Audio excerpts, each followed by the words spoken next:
In this tutorial, we'll discuss how to set error correction in C#. How's it going, everyone? In this tutorial, we'll learn how to set error correction in QR codes using the IronBarcode library in a .NET application. First, make sure that you have the IronBarcode NuGet package installed in your project. If not, you can install it easily using the NuGet package manager.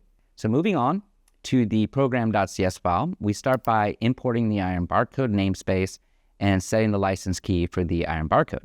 You can control the error correction level by adjusting the QrErrorCorrection parameter in the QRCodeWriter.createQRCode method.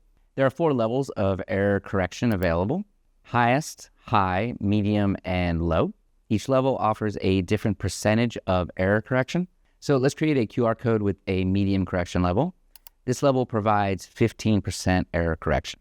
We generate the QR code with the specified medium correction level and save it as a PNG file named medium.correction.png.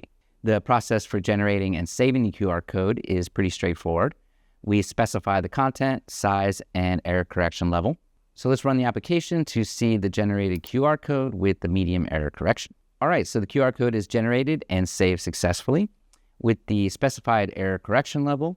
And as you can see, the QR code is perfect. By following these simple steps, you can easily set error correction in QR codes using IronBarcode in your .NET applications. Again, we always invite you to explore more advanced functionalities of IronBarcode for all your versatile barcode generation tasks. We hope you found this tutorial helpful. Don't forget to subscribe for more useful tutorials from us. And if you'd like to get started with IronBarcode, please sign up for the trial on the site and continue to download and install the package and experience the power of our software firsthand. Click the link below in the description. Check it out for yourself.